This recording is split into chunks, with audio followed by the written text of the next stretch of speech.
न संसद में बहस, न किसी किसान संगठन से बहस, न किसी विपक्ष दल से बहस, न किसी दूसरे राजनीतिक दलों की सरकारों से, राज्य सरकारों से बातचीत, न कहीं कोई लोकतांत्रिक प्रक्रिया का हवाला नहीं। कोरोना के इस महामारी में चुपचाप गुपचुप जैसे तैसे उसको पास करना। ओके, कहना मैं तो किसानों के हक और अधिकारों की बदलाव की बात करता हूं। तो ये सवाल लोकतंत्र में कैसे बनता है? आपने अपनी बात को रखा, आपने अपनी बात को रखा था जो पंडित जवाहरलाल नेहरू ने श्यामा प्रसाद मुखर्जी को अपने कैबिनेट में लिया। जी जी जी लोकतंत्र तो वो था जो जीतू पटवारी, आपने अपनी बात को रखा, आपने समय ज्यादा लिया है, संबित पात्रा को मौका देने दीजिए। विपक्ष की बात सुनी जाती थी, मीडिया विपक्ष के साथ खड़ा रहता था। अभी आप सुन रहे थे जीतू पटवारी को, जिसमें वो किस तरीके से इन 3 नए कृषि कानूनों को लेकर बात कर रहे थे कि किस तरीके से ये कानून पास हुए हैं। और इसमें कोई शक की बात नहीं है कि इन 3 कृषि कानूनों को इस तरीके से पास की गई है जो कि बहुत ही शर्म की बात है। संसद में कोई बहस नहीं, किसी विपक्षी पार्टी से कोई बहस नहीं, और जितने भी किसान नेताओं के जो संस्था है उन संस्थाओं से कोई बात नहीं, उनसे कुछ पूछताछ नहीं, और अपने मन से इस कानून को बना दिया। और कोरोना के इस महामारी में जहां सारे चीजें बंद थी, उन सिचुएशनों का फायदा उठा के ये लोग जो है इस कानून को बना दिए, और आज ये दुहाई दे रहे हैं कि इस कानून से किसानों को बहुत ज्यादा फायदा है। लेकिन ये सब जान रहे हैं कि इन कानूनों से किसानों को कोई भी फायदा नहीं है, सिर्फ नुकसान के बजाय। अगर फायदा है, अगर आप किसानों की हित की इतनी चिंता कर रहे हैं और आपको ये लग रहा है कि किसानों को फायदा देनी चाहिए, उनको किसी न किसी तरीके से उनको प्रोटेक्शन देने की जरूरत है, तो किसान उसी चीज का तो आज डिमांड कर रहे हैं। वो सिर्फ इतना ही तो कह रहे हैं कि इन 3 कृषि कानूनों को वापस ले ले और आप एमएसपी का गारंटी दे दे। लेकिन आप जो है इन दोनों ही चीजों में अड़े हुए हैं। आपके तरफ से यही कहना है कि ना ही इन 3 कृषि कानूनों को वापस लिया जाएगा, ना ही एमएसपी का कोई गारंटी मैं दे सकता हूं। हाँ, एमएसपी का गारंटी है, वो भी सरकारी जो भी मिल्स हैं वहां, लेकिन प्राइवेट मिल्स में वहां पे गारंटी नहीं है। ये बात आपके तरफ से कहा जा रहा है। और शर्म की बात तो ये है, मीडिया जो है आज सरकार के साथ है। अगर 2013 से पहले की बात करें तो मीडिया कम से कम विपक्ष और उन लोगों के साथ खड़ी होती थी जो आंदोलन कर रहे होते थे, लेकिन आज मीडिया जो है सरकार के साथ खड़ी हुई है। ये जो है हालात बने हुए हमारे देश का। लेकिन जैसे ही जीतू पटवारी इन तमाम चीजों को रखते हैं, किस तरीके से जो है संबित पात्रा जो है अपनी एक अलग ही रवैया अपनाते हैं, वीडियो में देखिए। आप सब आज ट्वीट करिए कि who is the incompetent man of India. मैं बताता हूं who is the incompetent man of India. वह इनकॉम्पिटेंट, मैं नाम नहीं लूंगा, मैं हिंट दूंगा, जैसे फोन अ फ्रेंड होता है, मैं हिंट देता हूं। वो इनकॉम्पिटेंट मैन ऑफ इंडिया है जिसके नेतृत्व में एक बहुत बड़ी पार्टी बिल्कुल मिट्टी में मिल गई, जिनकी हर राज्य में सरकार थी। आज किसी भी राज्य में 2-3 राज्य छोड़कर कहीं सरकार नहीं है। या वो इनकॉम्पिटेंट आदमी है जिसने 303 सीट दिला करके भारतीय जनता पार्टी को 19 में जीत दिलाई, उससे पहले 14 में जीत दिलाई। तो इस वीडियो में आप सुने होंगे जिसमें कि संबित पात्रा जो है योग्यता की पाठ पढ़ा रहे हैं, और जिसमें वो बता रहे हैं कि कौन योग्य है और कौन योग्य नहीं है। और वो ये कह रहे हैं लोगों से कि आप जो है आज ट्वीट करके बताएं। भाई साहब, भारत के बहुत सारे लोग ट्विटर के बारे में नहीं जानते, आपको ये जानना चाहिए। वही लोग जानते जो आईटी सेल के लगभग हिस्सा है। ऐसे बहुत सारे लोग जो ट्विटर के बारे में नहीं पता, वो उन्हें यूज करना नहीं आता है, और यहाँ पे वो योग्यता की पाठ पढ़ा रहे हैं और वो ये बता रहे हैं कि योग्यता किनके अंदर है और किनके अंदर नहीं है। सबसे पहले वो राहुल गांधी को कोट करते हुए बता रहे हैं कि योग्य कौन है, वो आदमी जो कि एक बहुत बड़े पार्टी को किस तरीके से मिट्टी में मिला दिया, किस तरीके से पूरे देश में लगभग उसकी सरकारें थी, लेकिन आज 1-2 राज्यों को छोड़ के कहीं पे भी उसकी सरकार नहीं है। और वहीं दूसरी तरफ वो ये कह रहे हैं कि या फिर योग्य वो है जो कि 303 सीट दिलाकर 2019 और 14 में भारतीय जनता पार्टी को जीत दिलाई, यानी कि वो नरेंद्र मोदी की यहाँ पे योग्यता की बात कर रहे हैं। तो इससे क्या मतलब है कि आपने कितनी सीट लाई है? अगर आप सीटों की दुहाई दे रहे हैं तो मैं आपको ये बात याद दिला दूं कि बहुत सारे लोग जो है बदलाव के मूड में थे। उन्हें ऐसा लग रहा था कि नई सरकार आएगी तो उनके लिए कुछ नई चीज़ें आएंगी, लेकिन लोगों को ये पता नहीं था कि उनके लिए इस तरीके के बर्बादी के रास्ते खुल जाएंगे। ये आप लोगों को जाननी चाहिए। इसके बाद जो अगली वीडियो में आप लोग देखेंगे तो चीज़ें और स्पष्ट तौर से समझ में आएगा। जैसे कि अभी संबित जी ने बताया कि कौन योग्य आदमी और कौन अयोग्य आदमी है। इस देश ने नरेंद्र मोदी जी को योग्य माना था, यही जब भी तो उन्होंने कहा था काला धन लाएंगे, 15-15 लाख देंगे। उस योग्यता का क्या हुआ? देश ने नरेंद्र मोदी जी को जिताया था, योग्य माना था। ये कहा कि 2 करोड़ रोजगार हर साल दूंगा, 6 करोड़ रोजगार घट गए। ये योग्यता का पैमाना ही तो था। ये योग्यता का पैमाना ही था कि किसानों की आय दुगनी करूंगा 2020-22 तक। नरेंद्र मोदी जी ने कहा था, जो आय थी उससे घट गई। सेंसेक्स भारत सरकार के बताते हैं। आर्थिक प्रगति हुई कि गिरावट आई, ये देश के सेंसेक्स बताते हैं। ये योग्यता ही तो थी नरेंद्र मोदी जी की। योग्यता का बहुत मापदंड संबित पात्रा अभी बता रहे थे। महिला सुरक्षा के नाम पर जो देश को जिस तरीके से सपने दिखाए थे, देश में बीजेपी नेताओं से देश के महिलाओं के बलात्कार होने लगे, योग्यता ही तो थी आपकी। तो इसमें आप सुने होंगे कि जीतू पटवारी किस तरीके से संबित पात्रा के बातों को जो यहाँ पे एक्सपोज करते हुए दिखे, और वो जो बात बोल रहे थे वो अपने तरफ से नहीं बोल रहे थे। जो हालात आज मौजूदा दौर में हमारे देश के भीतर बना हुआ है, उन्हीं चीज़ों को वो बता रहे थे। जैसा कि जैसे ही वो ये बात बताए कि भारतीय जनता पार्टी के मुखिया और हमारे देश के प्रधानमंत्री नरेंद्र मोदी कितने योग्य हैं, और जिस तरीके के वादे, चाहे वो 2014 के चुनावी सभाओं के दौरान हो या फिर 2019 के चुनावी सभाओं के दौरान हो, जो बातें जो है भारतीय जनता पार्टी की तरफ से कही गई थी और प्रधानमंत्री नरेंद्र मोदी की तरफ से कही गई थी, उन्हीं चीज़ों को वो याद दिला रहे थे। जैसा कि हम सब जान रहे हैं कि भ्रष्टाचारी को लेकर बात किया जा रहा था कि भ्रष्टाचार को ख़त्म किया जाएगा, काला धन आएगा। क्या ये सब हुआ? कुछ भी नहीं हुआ। नोटबंदी भी हुआ, इससे क्या फ़ायदा हुआ? भ्रष्टाचार ख़त्म हो गया? कुछ भी नहीं हुआ। और सबसे अहम चीज़ कहा यह गया था कि हर साल जो है 2 करोड़ रोजगार दिए जाएंगे, लेकिन सच्चाई तो ये है कि 6 करोड़ रोजगार घटे हैं, यानी कि 6 करोड़ लोग जो हैं बेरोजगार हुए हैं। महिलाओं को सुरक्षा दिया जाएगा।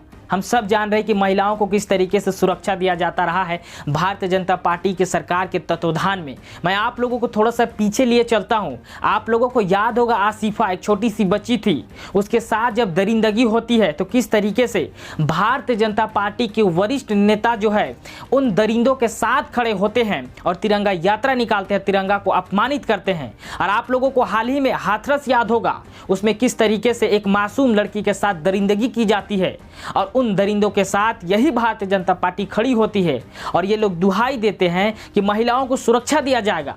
अब ये कैसी सुरक्षा है? और कहा यह जा रहा था कि किसानों का आय जो है 2020-22 तक दोगुनी कर दी जाएगी, लेकिन किस तरीके से किसानों की आय आधी हो गई है, यह हम और आप नहीं कह रहे हैं, ये सरकार की संस्थाओं की तरफ से कहा जा रहा है। ये सच्चाई है, लेकिन इन लोगों को बात समझ में नहीं आती है। इसके बाद अगला वीडियो आप देखेंगे तो चीजें और स्पष्ट तौर से आपको समझ में आएगा। फास्ट ट्रैक कोर्ट बनवाऊंगा, नेताओं को जिनने गड़बड़ की उनको जेल भिजवाऊंगा। भारतीय जनता पार्टी में सारे बेईमान लोग चले गए, जितने पे आरोप थे वो सब चले गए, पाक साफ हो गए, फास्ट ट्रैक कोर्ट बन गई। ये देश की योग्यता ही तो थी नरेंद्र मोदी जी की।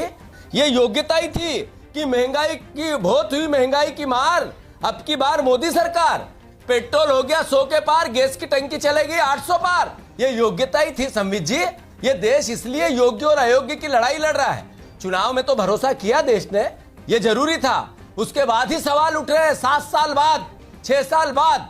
चुनाव जीतना और हारना लोकतंत्र की एक परिधि है, एक सिक्के के 2 पहलू है। अगर चुनाव जीतने को ही लोकतंत्र की आप परिणति मानते हैं, तो मैं ऐसे लोकतंत्र पर फिर से विचार करने के लिए देश को मजबूर होना पड़ेगा, ये कहना चाहता हूं। तो यहाँ पे आप सुने होंगे कि किस तरीके से जीतू पटवारी अपनी बात को आगे रखते हुए कह रहे हैं, और जिसमें वो बता रहे हैं कि महंगाई को लेकर ये लोग बात कर रहे थे, और ये लोग जो कह रहे थे कि फास्ट ट्रैक कोर्ट बनाया जाएगा, फास्ट ट्रैक कोर्ट बना के जो है दोषियों को सजा दिया जाएगा। लेकिन हम सब जान रहे हैं कि कितने सारे दोषी यहाँ पे आके सदाचारी बन गए हैं। जैसा कि कई सारे वीडियो में मैं इस बात का जिक्र करता हूँ कि भारतीय जनता पार्टी के पास एक ऐसा मशीन है जहाँ पे चाहे कोई भी भ्रष्टाचारी को, कोई भी गुनहगार को, आतंकवाद को, नक्सली को, किसी को भी डाल दे, दूसरी तरफ वो एक अच्छा देशभक्त और सदाचारी बन के निकलता है। ऐसा मशीन है भारतीय जनता पार्टी के पास, और ये हमारे लिए सौभाग्य की बात है कि उस पार्टी के मुखिया हमारे देश के प्रधानमंत्री हैं। और इसमें जीतू पटवारी जिस बात का जिक्र करते हैं कि अगर चुनाव जीतने को ही लोकतंत्र कहा जाता है,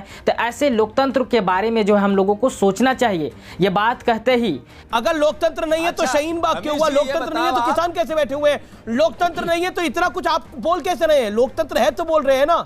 इस वीडियो में आप सुने होंगे कि किस तरीके से अमीश देवगन, जो कि भारतीय जनता पार्टी के अप्रत्यक्ष प्रवक्ता है, वो किस तरीके से आग बबूला हो जाते हैं। वो जो है लोकतंत्र का दुहाई देने लगते हैं कि अगर लोकतंत्र नहीं है तो किस तरीके से शाहीन बाग में लोग बैठे थे, अगर लोकतंत्र नहीं है तो किस तरीके से किसान आज आंदोलन कर रहे हैं, और ये लोकतंत्र ही है कि आप जो है आज बोल रहे हैं।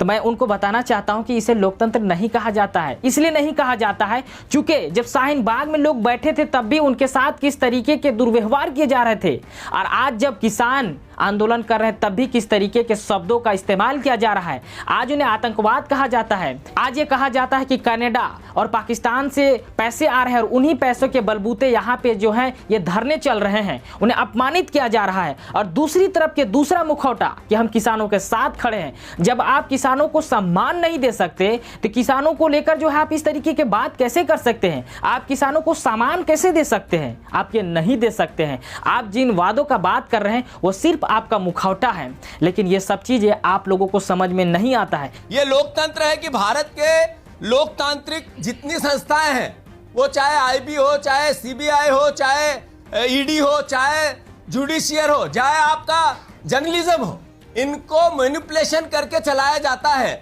इससे पहले कभी मोदी मीडिया या गोदी मीडिया का सवाल 2014 से पहले आपने नाम सुना था? कभी हुआ था कि किसी प्रधानमंत्री के नाम पर मीडिया का नाम रखा गया? इससे पहले हुआ था?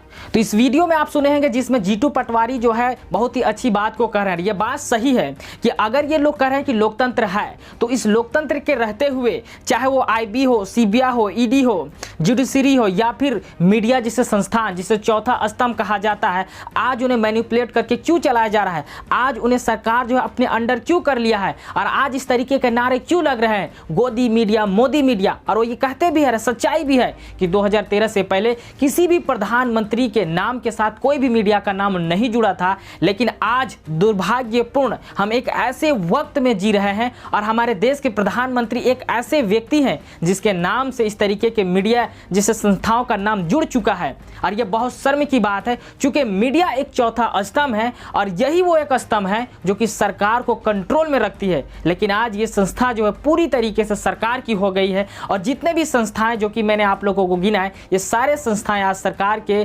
कंट्रोल में आ चुकी है। ये हमारे लिए बहुत दुर्भाग्य की बात है। लेकिन इन सब के बाद संबित पात्रा जो है फिर से एक अलग ही माहौल बनाने का प्रयास करते हैं। पहले इस वीडियो को सुने।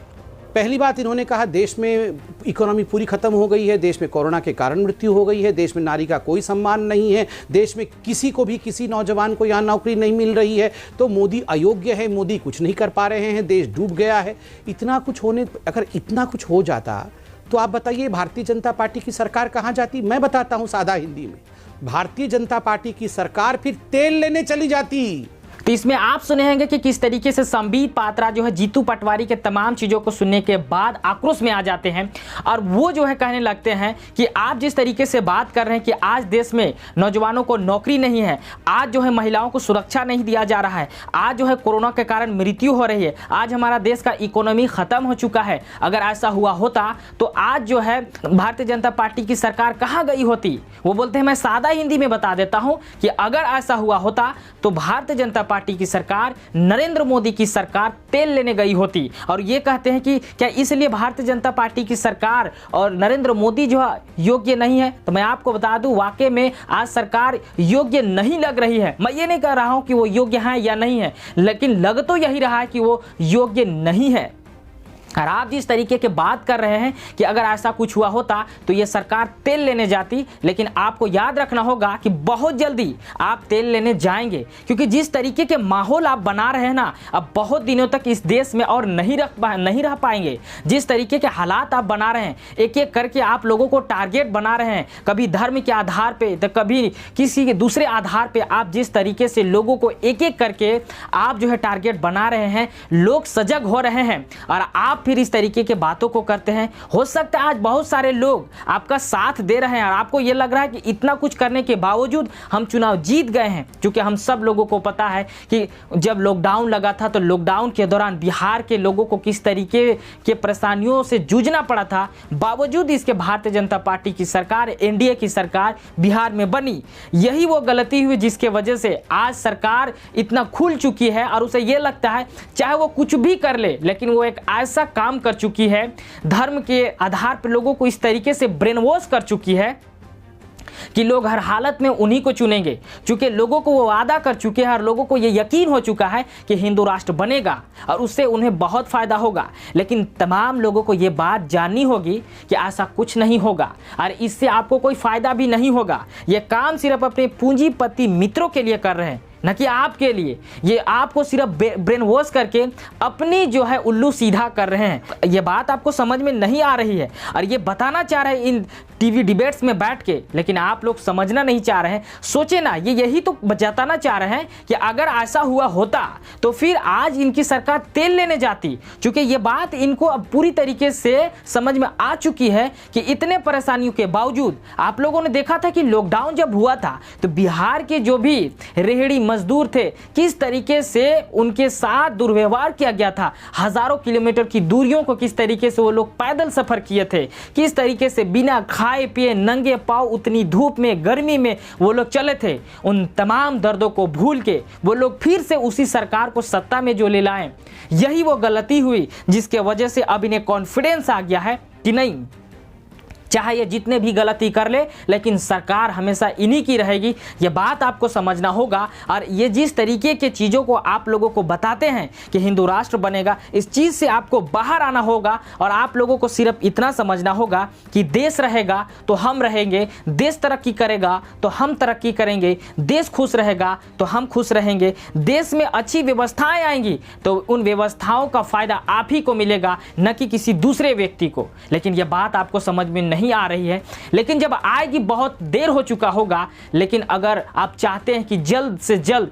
ये सब चीज़ें ख़त्म हो और आप जो है अपनी हालात को बेहतर कर सके, तो आज आप किसानों के साथ खड़े हो, हर एक व्यक्ति खड़ा हो और किसानों का साथ दे, सरकार को कटघरे में खड़ा करे और सरकार को बताएं, सरकार को जताएं कि आप जो है इस देश में सिर्फ और सिर्फ लोकतांत्रिक पद्धति से ही शासन कर सकते हैं, अन्यथा आपकी यहाँ पे कोई ज़रूरत नहीं। अगर आप हमारे बात से सहमत हो तो इस वीडियो को ज़्यादा से ज़्यादा लोगों तक पहुँचाएं।